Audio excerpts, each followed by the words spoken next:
many times in life, people don't get what they want and they need because they don't aim at it. And it's a hard lesson for people to learn because they're cynical to begin with and they presume that there's no possible way of moving forward.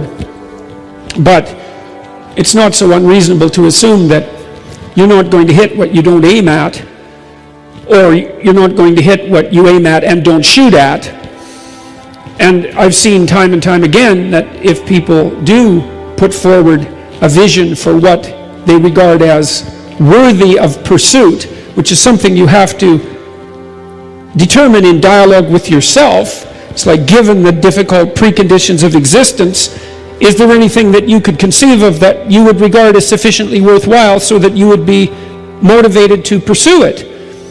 It's a profound philosophical question, and it's not an unreasonable one. It's a good place to start. It's like, well, life is difficult enough to make you cynical and bitter, and perhaps enough to make you cynical and bitter and suicidal and homicidal and even genocidal.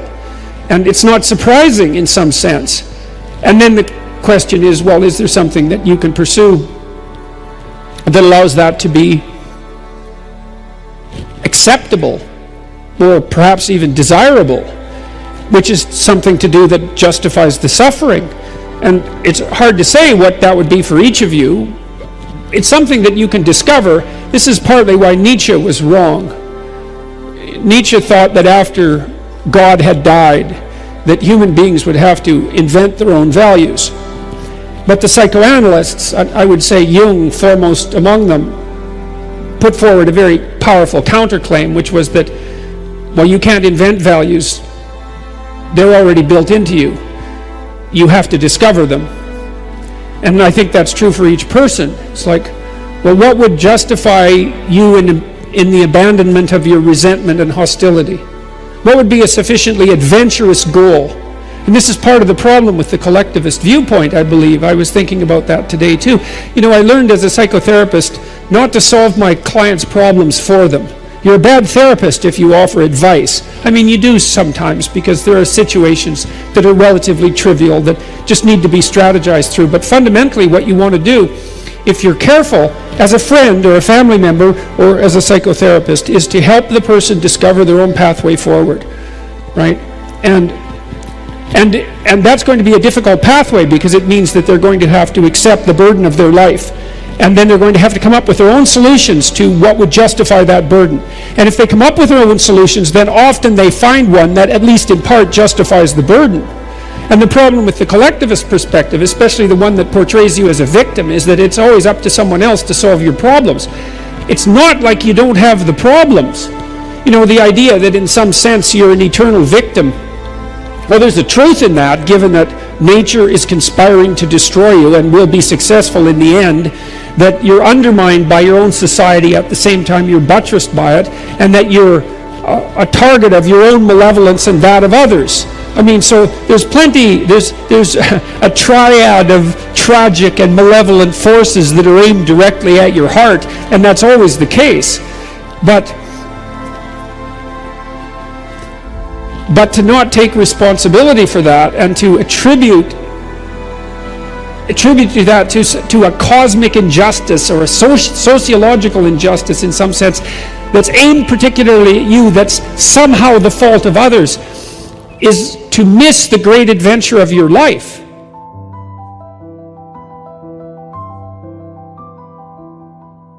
One of the things I learned last year, I was doing a series of biblical lectures, and I started to analyze the Abrahamic stories, which I didn't know very well. And the story of Abraham is particularly interesting because he's a slow starter. He's one of those guys that failed to launch, right? He's in his father's tent, hanging around his mother's skirts till he's 80. And 80, that's exactly it. And God finally gets fed up with him and says, look, why don't you get the hell out of the tent and get out there in the world and have an adventure? You know, your life is waiting for you. And well, it's God calling, so Abraham has enough sense to pack up and leave, but it's complete bloody catastrophe from there on in, you know. I mean, the first thing he encounters is a famine, and that's no joke, and then it's a tyranny, that's the next thing, and then it's a conspiracy to steal his wife. And I'm sure that he spent the next 20 years wondering why in the world he ever listened to God and just didn't stay in his damn tent. But there's the Abrahamic story and the stories that follow that, they all have that same narrative structure, is that there's this call to adventure, but it's not to happiness by any stretch of the imagination. It's to a heroic mode of being that involves taking responsibility for the full catastrophe, and that in that adoption of that adventurous mode of being, there's a deep meaning to be found. Right, a meaning maybe that transcends just you, that involves your family and that involves your community and maybe even the destiny of humanity itself. But there's nothing about that that's secure or easy, and very little that has to do with happiness.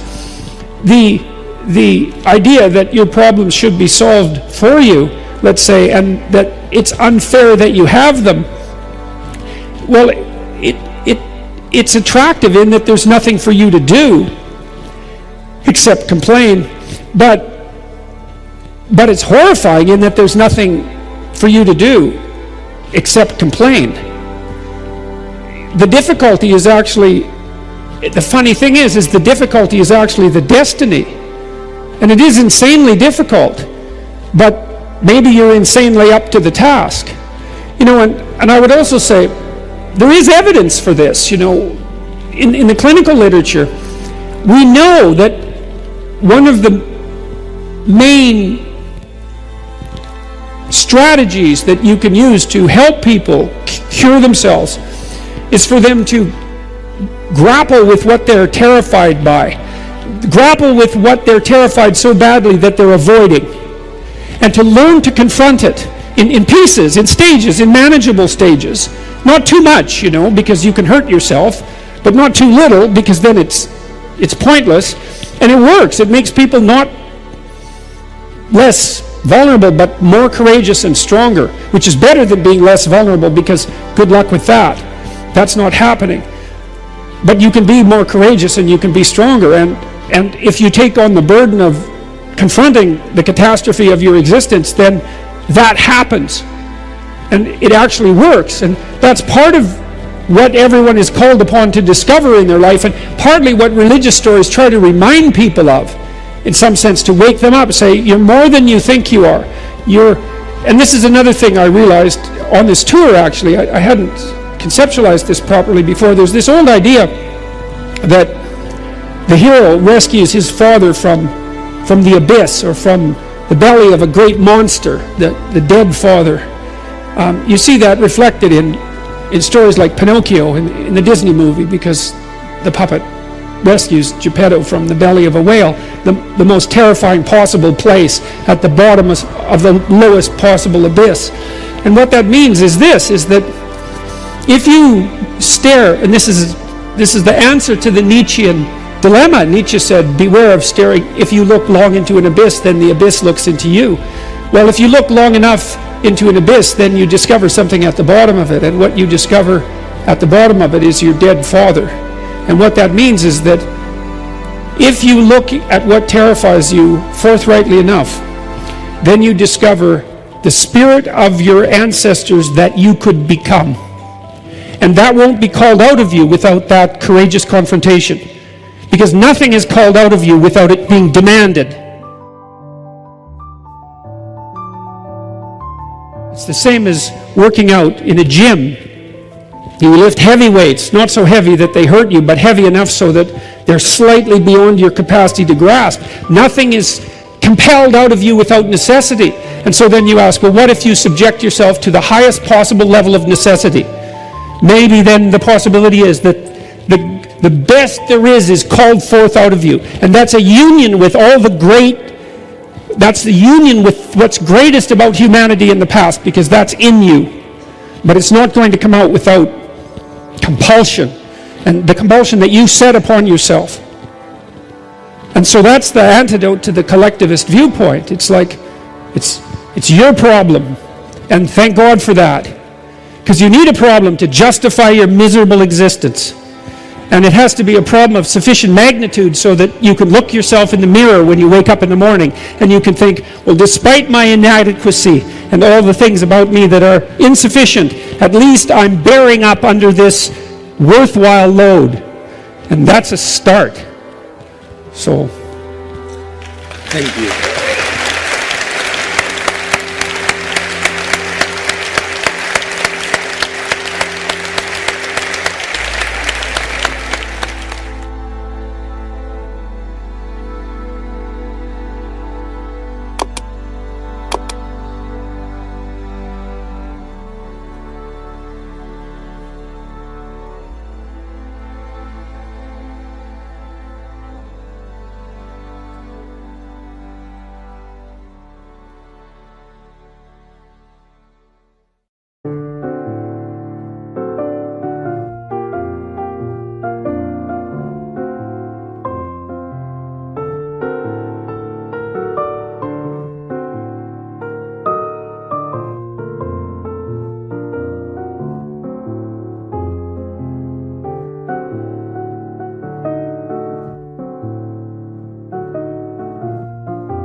Anh hay mơ mộng mình thứ xa xôi, không màng về tình ái muôn nơi, sống cho là trọn kiếp đây thôi, đâu quan tâm gì chuyện đời. Thế mà lại ngâm tương tư, ông tầm bà mũi xa tơ, đêm nằm trộm nhớ mơ mơ về ai. Thì ra anh yêu rồi, từ ánh mắt nụ cười, từ đôi môi gọi mưa sao xuyến lòng anh. Thì ra mê em rồi, ngày hay đêm ôm lời, chỉ nghĩ đến em thôi, đó là do anh đã yêu rồi, anh đã yêu rồi, anh đã yêu rồi. Anh đã yêu rồi, anh đã yêu rồi, anh đã yêu em mất rồi.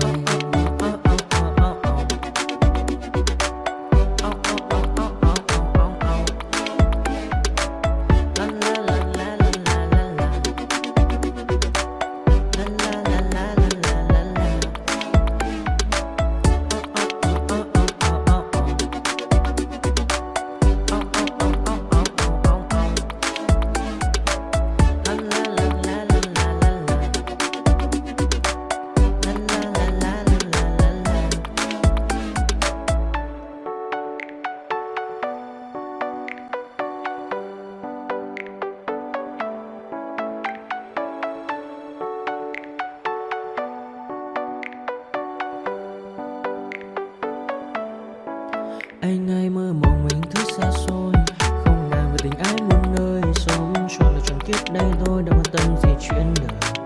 Thế mà lại ngâm tương tư,